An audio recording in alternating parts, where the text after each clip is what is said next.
It seems there's something more between Orbán and Putin. Some kind of compromising material on the Prime Minister of Hungary. Nevertheless, it is gratifying that we continue to maintain and develop relations with many European countries. One of these countries is Hungary. As a result, quarreling with Brussels has long become Viktor Orbán's political style. We used to have to dance to Moscow's tune. Brussels plays its pipe too, but we dance as we please, and if we don't want to, we don't dance at all. And blocking Ukraine's air, this is Hungary's main task in the European Union. Budapest says no to almost everything, from frozen Russian assets to other forms of aid. And of course, against Ukraine in the EU. We stopped Ukraine's accession to the European Union. We did this despite strong resistance. We would have instantly found ourselves at war with the Russians. That's why Ukraine's EU membership cannot be allowed, because it would bring war to Europe and to Hungary. As a result of the fact that a single vote from Hungary can block decisions during voting, all EU countries have proposed changing the decision-making process, specifically moving from unanimity to majority voting. And there needs to be a shift from the absolute method of decision-making to majority voting. And I think that as of today, the European Union is moving in that direction. Yes, we understand that the bureaucratic machine within the EU does not work as quickly as we would like, but such fundamental reforms often require time, and in addition, political will is needed. It seems there are no problems with the latter, but as always, there isn't enough time. At one point, the EU even made a decision without Hungary's consent. It was about Russian frozen assets. Hungary abstained from voting, and Brussels decided to use the money without its consent. During Russia's full-scale aggression against Ukraine, we have repeatedly seen various tools that the European Union used to bypass Hungary's right of veto. This included political pressure and economic threats. Nevertheless, a group of members of the European Parliament even called on Brussels to freeze funding for Hungary due to Orbán's failure to comply with EU laws and values. Of course, the European Union's funding instrument in favor of the Hungarian budget is quite a strong argument for changing Orbán's position. The Hungarian budget and the implementation of government programs largely depend on subsidies that Budapest receives from Brussels. Therefore, this mechanism has been used repeatedly, and I think it will continue to be used in the future until political reform is implemented and important decisions can be made without significant pressure and without having to take Orbán's opinion into special account. But just imagine, up until around 2009, Orbán was a staunchly anti-Russian politician, but then something suddenly changed in his position, and he began to play by the Kremlin's rules. We need to understand that you can't make deals with the Russians, unless it's to sign some kind of encrypted 10-year agreement, from which it won't be clear who they are, what specific economic calculations it's based on, or how it will even affect Hungary's development.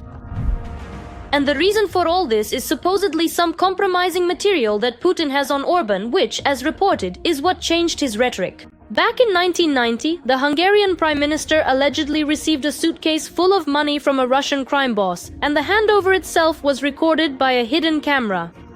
But the issue might not even be limited to just that. Orbán himself is personally dependent on Russian money, and his position is nothing more than a pure manifestation of political corruption in favor of a hostile state. For Orbán himself, personal enrichment is no less important. Through business and connections with Russian oligarchs, he has become the richest person in Hungary, as evidenced by his mansion worth 45 million euros. Since Orbán does not serve the interests of the Hungarian people, nor does he take into account the interests of Europe or Ukraine, it is reported that he could lose power as early as 2026. We are awaiting the next parliamentary elections in Hungary with cautious optimism, because there is a high probability that Orbán will actually lose them. And a party will come to power that is more Eurocentric and, at the same time, clearly supportive of Ukraine. For now, however, Orbán remains the gateway through which Putin can influence the European decision-making process. And this, of course, poses a threat both to the peoples of Europe and to Ukraine. You are on the YouTube channel Ukraine Today, and I'm Volodymyr Rabchin in the studio with you. Subscribe to our channel, like this video, it's easy and simple for you, and we really appreciate it. The YouTube algorithm likes it too, and it helps promote our content. The topic we'll be discussing over the next 20 minutes has already been mentioned in our segment, in particular Hungary, or more specifically Orbán. And now, Let me introduce our guest for this broadcast, Petro Leszczuk, a political scientist who is already joining us. Petro, glad to have you here. Thank you. From your professional perspective, to what extent does Orbán's current position align with the expectations or desires of his electorate? Well, that's quite a complex question, because overall we need to understand that just as the electorate influences the European process, Orbán also influences the electorate. And during his long tenure in power, which by European standards is very lengthy, Orbán has developed a number of simple yet effective technological methods. One of these methods is the so-called public opinion polls, something akin to a referendum, although with a somewhat different legal status, which he conducts regularly and which involves voting by mail. In particular, one of these subsequent polls addressed the issue of Ukraine's accession to the EU. And after that, even though a significant portion of citizens simply ignored all these polls, Orbán would later brandish the results of that poll, claiming that the Hungarian people are against Ukraine joining the EU. And in this way, Orbán supposedly constantly demonstrates the highest level of democracy, even though all these polls are highly manipulative, both in their subject matter and in the way the questions are framed. Moreover, Orbán actively uses a variety of topics that are traditional for any autocracy, particularly the image of an external enemy, in which, obviously, Ukraine plays the main role. There is a constant fear-mongering about Ukrainian influence, the Ukrainian threat to the Hungarian economy, to Hungarian society. And naturally, such propaganda has a certain effect, all the more so because in general, Orbán's electorate consists of residents of rural areas and small towns, who in this respect, including in terms of information, stand in opposition to the residents of large cities. Notably, Orbán always loses elections in Budapest, specifically in Budapest. And traditionally, the mayor of Budapest is always some opposition politician. That is, the most, let's say, educated segment of Hungarian society is, in principle, opposed to Orbán. But thanks to the undeniable fact that he consistently stirs up xenophobia, various other negative sentiments, a profound fear of outsiders, deeply ingrained anti-Europeanism, and strong anti-Atlanticism, because of all these pervasive factors, Orbán has, until very recently, been able to quite effectively control the political situation within the country, and successfully maintain his significant power for a considerably long period of time now. But now the situation is changing, because in reality, for example, the current leader, practically the opposition in Hungary, Péter Magyar, he comes from Orbán's own party, is much younger, part of the new generation of Hungarian politicians. And overall, you can't really say that he radically, in a legal sense, opposes Orbán's policies. That is, he's not some kind of liberal or socialist. He also holds fairly right-wing conservative positions. But the main legal difference between Magyar and Orbán is that Magyar does not set himself against Europe or, let's say, the Atlantic choice. On the contrary, he says that this is the future for Hungary, and he speaks very negatively about the pro-Russian electorate that surrounds Orbán. And thus, in actual fact, Orbán has ultimately ended up with a primary opponent who is quite close to him in legal and political terms, although there are still some very significant differences. These particular differences do not fundamentally reject Orbán's overall rhetoric, but they do very strongly criticize Orbán for his most evident and weakest points, particularly regarding widespread corruption. And Orbán's corruption, in terms of media resonance, has already gone far beyond the borders of Hungary. And basically, everyone has seen Orbán's palaces, as well as everything else associated with the corruption of the Hungarian government. Thus, Orbán, yes. You know, like in American movies, anything you say can be used against you. Everything Orbán says today, can it be used against him during the political struggle for the prime minister's seat? What I mean is both his statements themselves and what those statements are connected to, because, well, judging by what you said, for example, yes, there is an element of electoral pressure. People expect such statements from him, so he makes them. On the other hand, he says so many anti-Ukrainian things and so often that it feels as if it's something personal. And if it is personal, then why does he tie it to general policy? And if it's not personal, then what is the reason behind this openly anti-Ukrainian or openly pro-Russian stance? In general, can his opponents, the opposition, use this against him? And if so, how? And specifically, what among all of this could be used against Orbán in political struggle? I think that overall, Orbán has no personal reasons to feel any animosity toward Ukraine. I think, as the saying goes, it's nothing personal, just business. And the business side of it is basically clear. It's just plain political corruption. So we started with the idea that maybe there's some kind of compromising material on Orbán and so on. But in reality, I think it's much simpler than that. Orbán has always been a straightforward populist. And he came into politics as a populist, riding on rather popular slogans at the time. But he turned out to be a very ineffective manager and a very ineffective leader. And the results of his economic policy were such that Hungary, which traditionally had been among the leaders of Eastern Europe, I want to remind you that Hungary, along with Poland and the Czech Republic, was among the first from Eastern Europe, from the former Soviet bloc, to be admitted to the European Union. They were the first to join, well, among the first wave of expansion, to join NATO. That is, in the 1990s. Hungary demonstrated a high rate of economic growth. So everything seemed to be going great, and Hungary was a model Eastern European country, including in terms of ensuring liberal freedoms, implementing market reforms, and so on. But then, after Orbán came to power, all of this basically came to a halt. And after some time, it turned out that the Hungarian economy was in crisis. There was no development at all. Hungary began to turn from a leader into an outsider. And then, instead of carrying out reforms, Orbán simply resorted to blatant political corruption, one could even say geopolitical corruption, and started making Hungary dependent on Russian resources. In principle, this wasn't anything unique for Hungary at that time. But it was probably Hungary that ended up being the most dependent on all of this as a result. The same legendary cheap oil that they're now fighting so hard for, and over which they raise a fuss whenever the Ukrainian armed forces destroy facilities on the Druzhba pipeline, as well as cheap Russian gas. But it's not just that. Russia is also building them a nuclear power plant, again at a huge discount. All of this allows Hungary to receive certain economic boosts, and thanks to this, Orbán's regime stays in power.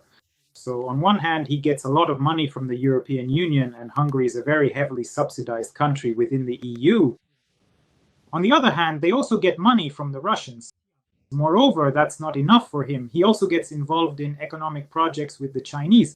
So in this way, he also wants to be an agent of influence for China, and again, not for free. And part of these corrupt gains goes directly into Orbán's own pockets. And with this money, he builds himself palaces, registered under his relatives' names. It's all classic. How can you tell if there are some pro-Russian regimes in a country? If a ruler starts building gigantic palaces, meaning the ruler suddenly has their own private meshihiria with a personal zoo, registered under some unclear name, well, that's it. There's definitely some Russian influence there, because it's precisely Russian money that makes all this possible without any oversight, through shady schemes and the like. We can see this very clearly in Orbán's case.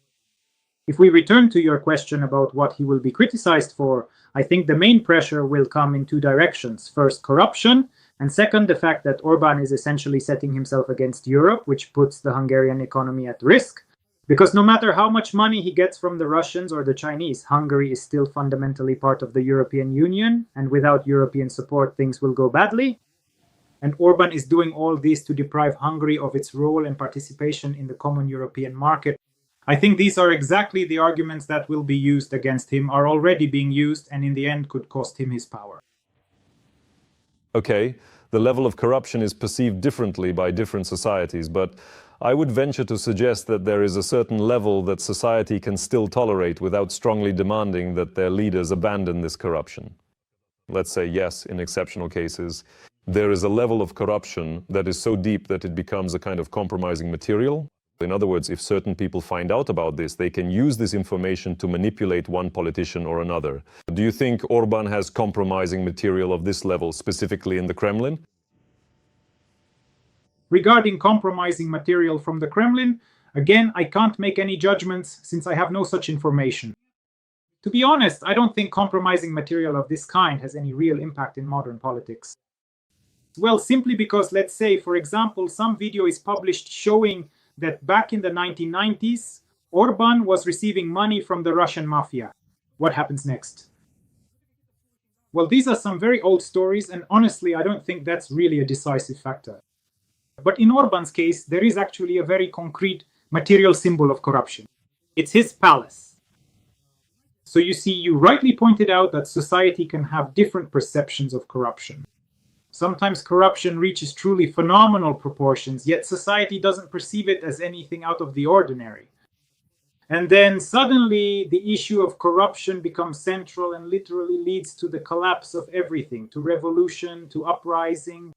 Well, as recently happened in Nepal, that is, in reality, corruption was also the key issue there, but the trigger was the ban on social networks, where, by the way, this very corruption was actively exposed. And then in the case of Orbán again, there was this symbol of corruption, his personal palace, filmed from above. Well, that's probably an image he won't be able to shake off anymore. You can say as much as you truly desire and genuinely want about how you deeply care for the people, that you are absolutely not interested in mere money, and that all the numerous accusations leveled against you are nothing more than malicious slander. But if you conspicuously live in a truly opulent palace of highly dubious origin, consistently can't adequately explain the precise sources of your substantial income, or even clearly identify who actually and legitimately owns all of it, well, that's basically just a very vivid and undeniably powerful symbol of profound corruption. I'm sure that this symbol of corruption will come back to haunt Orbán more than once. Okay, we'll keep following how things develop. And if I may, I'd like to touch on another politician who, well, okay, I won't draw any parallels between them, even though sometimes I want to, but still. The President of the United States of America, Donald Trump, arrived in the United Kingdom on an official visit, met with Charles III, and there are several interesting points here right away.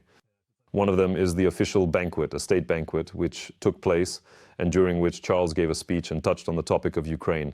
And not only did he touch on the topic of Ukraine, but he also said that there is a long-standing friendship and alliance between the United States of America and Britain, which, among other things, has endured through the world wars.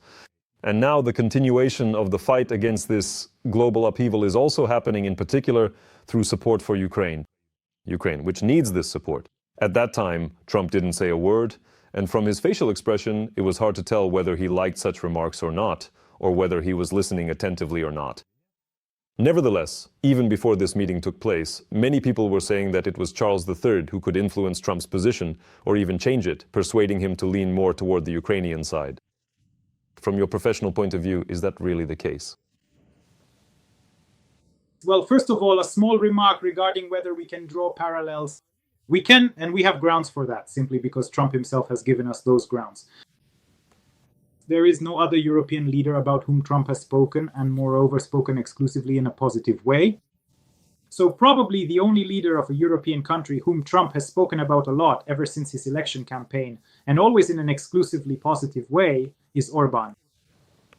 Therefore, yes, we can draw parallels, but that's not the point right now. Now, regarding the significant influence, of course, we understand perfectly well that this is quite a subtle and intricate plan, a delicate diplomatic line that the British government has carefully chosen to use as its primary and most important diplomatic asset, the distinguished figure of King Charles III, the reigning monarch. Charles III is truly a monarch, so to speak, a natural and inherent embodiment of the monarchist tradition and, in general, of absolutely everything traditional that profoundly exists in the modern world. Well, probably this is something that should significantly influence Donald Trump, who, as we all know, has always had a deep and abiding reverence for elaborate ceremonies, for everything beautiful, truly pompous, and exceptionally luxurious. And most probably, the significant reception that the esteemed king is graciously giving him, especially considering that this is indeed the very first time in the United Kingdom that a reigning monarch has received a sitting US president at such an exceptionally high diplomatic level, not just once, but twice. Well, this truly should probably serve as a very strong and foundational basis for a more substantive and meaningful conversation at the highest government level between the United States of America and the United Kingdom of Great Britain and Northern Ireland. In essence, it is widely understood that King Charles is indeed the primary diplomatic asset of the United Kingdom in its ongoing negotiations with the United States, which they profoundly hope to make truly productive and mutually beneficial. There, of course, the only thing is that rather significant agreements are expected, mainly regarding mutual investments, including this, essentially, to show respect to Trump so that the conversation with him becomes more constructive. Will he actually be more constructive? Of course, I don't know, but in general, I want to point out that probably overall, European and world leaders have already learned how to communicate with Trump, have learned to predict his reactions, That is, by understanding his entire psychology, his personality type. And overall, the British people also clearly demonstrate that in general, they possess, let's say, very ancient and deeply proud traditions of diplomacy and international relations. Well, we just have to keep watching how things develop. It's not as if Trump immediately returned from the UK and made a statement in support of Ukraine or against Putin, although while already in London, he did say that Putin had disappointed him. What will come of these statements and whether anything will come of them at all, time will tell, but that's a topic for a separate discussion. Petro, thank you very much. Thank you for your analysis and the information you provided. Petro Ilichuk, political analyst, joined our broadcast. Thank you. Yes, please. Yes, please. Dajacek Petrovich Chuk.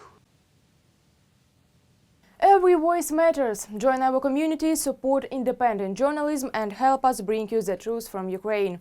Become a member of Ukraine Today. Join us now.